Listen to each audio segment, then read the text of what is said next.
the gospel of love.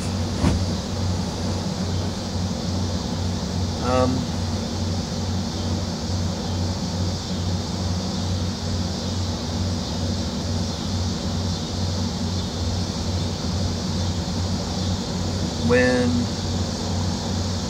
we look at the gospel,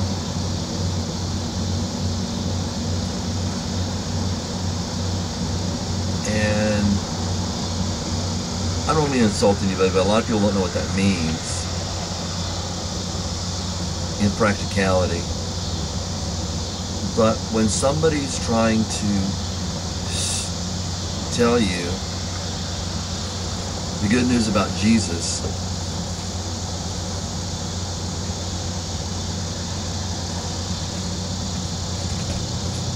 it can certainly be misunderstood. Not necessarily what they're telling you, but what it's supposed to say.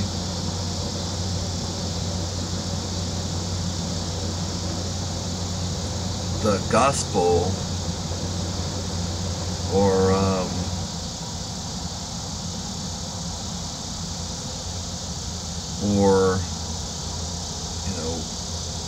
basically means the good news. The good news in the Greek. Good message maybe is a better way than good news. Good news sound like, oh, hey, good news, guess what happened? But a good message. And when you see people and they're not sharing a good message, then of course it's easy to misunderstand. It's also easy to just say, Jesus loves you. Well, Christians, Jesus loves you. He's not really the whole thing of the gospel anyway. In an age where people don't understand what love is, which has been, I guess it's been always. People don't understand what love is. People don't explain the good news very well, or the good message. Then you got people that have hostility to what perhaps they should have hostility towards. And you got people, they sound like psychologists or psychiatrists. Okay, Jesus loves you, everything's okay, and I don't think either one of them, neither one of them the gospel message.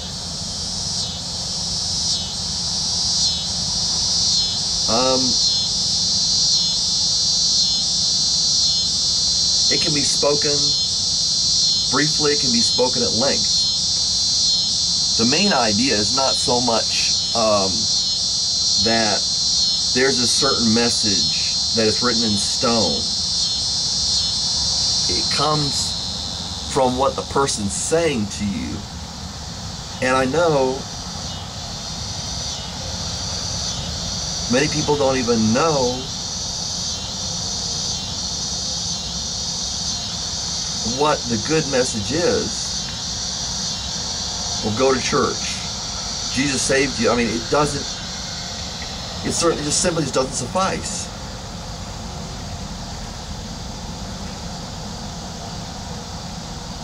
You've got an abbreviated form here and there in the Bible, but you gotta have to read the whole Bible, understand it, and then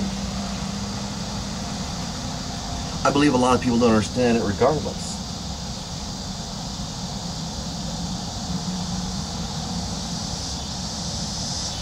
So I call it the gospel of love.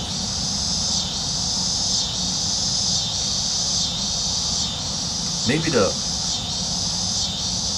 abbreviate, I'll just say all you wish love was. Whether, of course it's not, God's love's not one where it's kind of, okay, it's like it doesn't have a physical aspect of it. Like a wife or a husband or that kind of thing.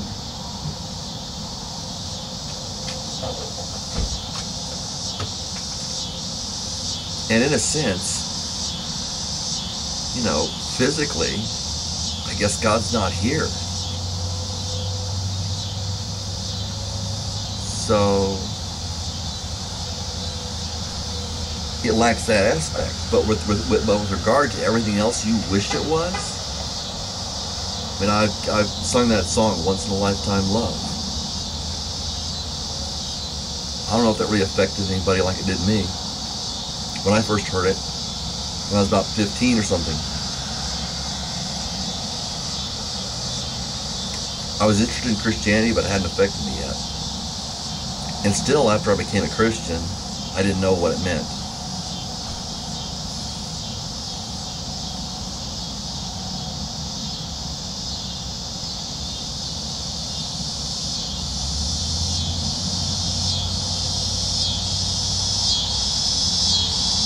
It's a gospel of peace. Paul said, as far as it depends on you, you know, strive to be at peace with all people. You go to church and that's not what you get. Is that the gospel of peace? The Bible talks about the gospel of peace. Is it the gospel of peace? When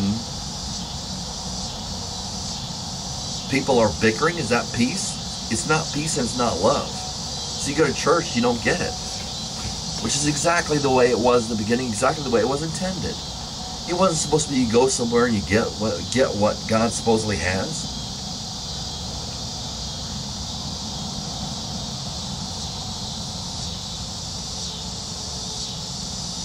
This is supposed to be for you, whether you understand the good news or not, whether you understand the good message.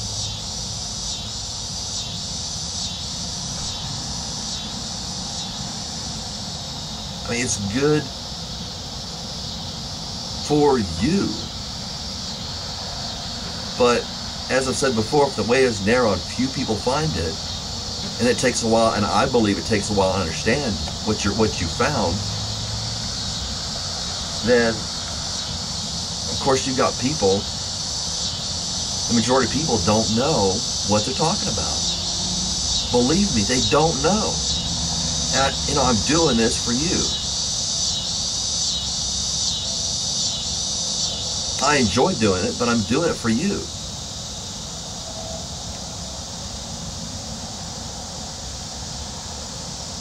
Jesus said, my food is to do this. He said, I have food to eat you know nothing about. He's saying, you don't understand this stuff. And he said, my food is to do the will of the one who sent me and to finish his work.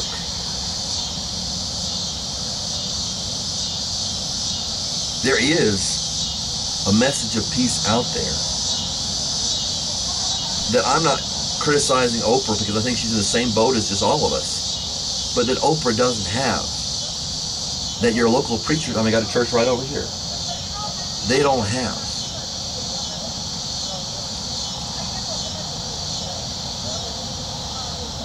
That I guess the Mexicans over there don't have, that the American does not have, that the Canadian does not have, that the Australian does not have.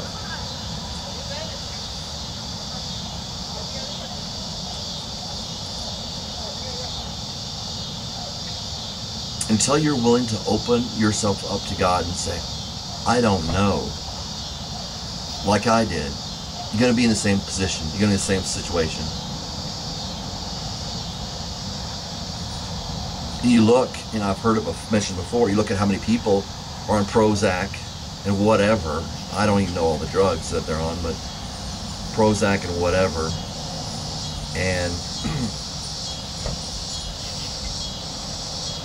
you look at them, you say, hey, you know what?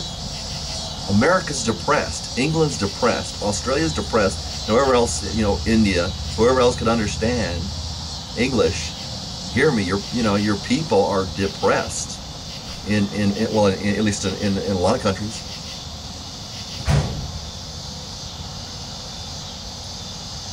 When are you going to throw your hands up and say, I give up?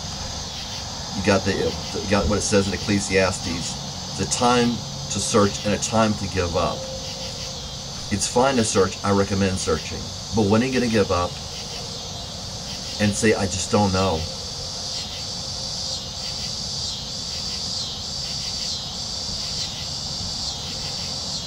the good message of peace, the good message of love, the good message of finally personal satisfaction when, as Solomon found out, filling your stomach and riches and women and all that doesn't work. So my intent here is, I'm going to say it, God bless you.